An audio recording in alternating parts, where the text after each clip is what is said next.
ಇನ್ನು ಶ್ರಾವಣ ಮಾಸದ ಕೊನೆಯ ಸೋಮವಾರದಂದು ಹೊನ್ನಾವರ ತಾಲೂಕಿನ ವಿವಿಧೆಡೆ ಭಕ್ತರು ದೇವಸ್ಥಾನಕ್ಕೆ ತೆರಳಿ ವಿಶೇಷ ಪೂಜೆ ಸಲ್ಲಿಸುವುದರ ಮೂಲಕ ಅತ್ಯಂತ ಶ್ರದ್ಧಾಭಕ್ತಿಯಿಂದ ಆಚರಿಸಿದರು. ಶ್ರಾವಣ ಮಾಸವು ವಿಶೇಷವಾಗಿದ್ದು ಈ ಮಾಸದಲ್ಲಿ ವಿಶೇಷವಾಗಿ ಶಿವನ ಆರಾಧನೆಯನ್ನ ಮಾಡಲಾಗುತ್ತದೆ. ತಿಂಗಳು ಪೂರ್ತಿ ಶಿವನಿಗೆ ಸಮರ್ಪಿತವಾಗಿರುತ್ತದೆ.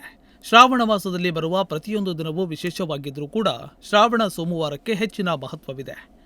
ಶ್ರಾವಣ ಸೋಮವಾರದಂದು ಶುದ್ಧ ಮನಸ್ಸಿನಿಂದ ಶಿವನನ್ನ ಪೂಜಿಸಿದರೆ ಆ ವ್ಯಕ್ತಿಯ ಎಲ್ಲ ಇಷ್ಟಾರ್ಥಗಳನ್ನು ಶಿವನು ಶೀಘ್ರದಲ್ಲಿಯೇ ಪೂರೈಸುತ್ತಾನೆ ಎನ್ನುವ ನಂಬಿಕೆ ಇದೆ. ಇದಕ್ಕಾಗಿ ಶ್ರಾವಣ ಮಾಸ ಬಹಳ ವಿಶೇಷವಾದ ಮಹತ್ವವನ್ನು ಹೊಂದಿದೆ.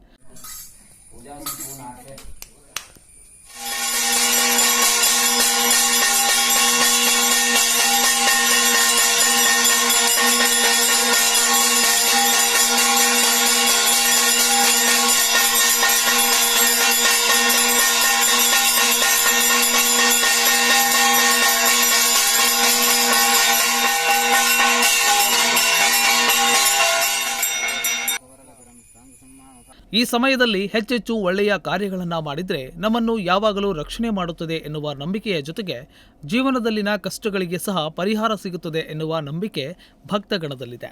ಹಾಗಾಗಿ ವಿಶೇಷ ಪೂಜೆಗಳನ್ನು ವ್ರತಾಚರಣೆಗಳನ್ನು ಮಾಡಲಾಗುತ್ತದೆ.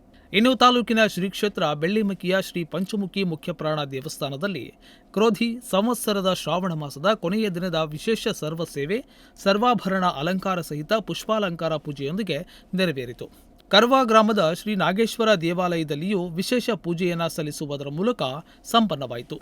ಭಕ್ತಾದಿಗಳು ಶ್ರೀ ಸನ್ನಿಧಿಗೆ ಆಗಮಿಸಿ ತಮ್ಮ ಸೇವೆಯನ್ನು ಸಲ್ಲಿಸಿ ಶ್ರೀದೇವರ ದರ್ಶನ ಪಡೆದು ಕೃತಾರ್ಥರಾದರು. ನಾಗರಾಜ್ ನಾಯ್ಕ್, ನುಡಿಸಿರಿ ನ್ಯೂಸ್, ಹೊನ್ನಾವರ.